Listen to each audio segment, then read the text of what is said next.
Ici, on va voir comment on peut calculer une proportion de façon simple.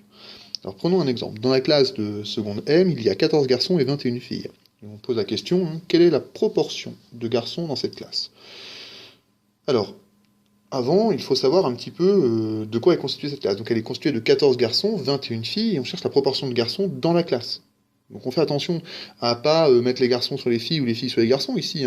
On essaye de voir la proportion de 14 garçons parmi tous les élèves de la classe. Donc il nous faut d'abord ce qu'on appelle l'effectif total. Donc l'effectif total,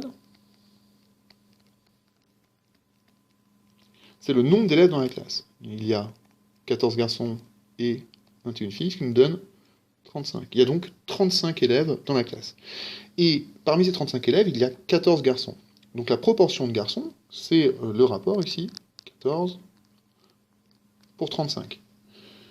Et puis on va chercher à exprimer cette proportion sous différents formats. Alors, 14 pour 35, on pourrait essayer de chercher un petit peu ce que ça donne pour 100. Parce que c'est ça un pourcentage, c'est pour 100. Donc, 35 fois 3, ça nous fait 105, c'est pas loin de 100. Donc si je fais 14 fois 3 aussi, on obtient 42. Ça veut dire que la proportion de garçons, c'est à peu près 42% environ. On le voit un peu de tête. Mais bon, on va quand même effectuer cette division. Si j'effectue cette division, alors d'abord, je peux peut-être simplifier cette fraction. On peut ici la rendre irréductible en simplifiant par 7. On obtient 2 sur 5. 2 fois 7, 14. 5 fois 7, 35.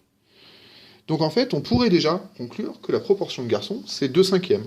C'est aussi 14 35e, mais c'est aussi 2 cinquièmes. Et là, on a un format, ici, d'une proportion, sous forme d'une fraction. Ici, une fraction irréductible. Puis ensuite, on peut la mettre en décimale. 2 divisé par 5, ça fait 0,4.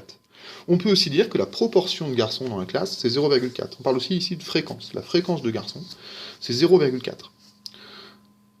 Et puis, si on regarde en pourcentage, qu'est-ce qu'on veut faire? 0,4, combien ça fait en pourcentage? Il faut le remettre sur 100. Donc ça veut dire qu'on va, entre guillemets, multiplier par 100 en haut et en bas.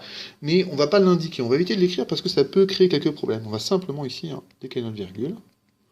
On obtient donc 40%. 40%, et vous l'avez vu dans la dernière vidéo, 40%, c'est égal à 40 sur 100. Ça fait bien 0,4. Ça, c'est à part. Donc on peut le remettre en pourcentage. Donc on a plusieurs formats pour une proportion. Format sous forme d'une fraction, sous forme d'un nombre décimal, ou alors sous forme d'un pourcentage. Et donc la proportion de garçons dans la classe, c'est 40%. La proportion de filles, a priori, ça devrait donc être 60%. Ici on va compléter jusqu'à 100%. Et donc voici comment on peut calculer de façon assez rapide une proportion. Alors vous verrez après que les exercices peuvent varier un petit peu selon ce qu'on demande. Est-ce qu'on demande la proportion? Est-ce qu'on demande l'effectif total? Ou alors l'effectif partiel? Et l'effectif partiel pour nous, c'est ces 14 garçons parmi les 35 élèves de la classe.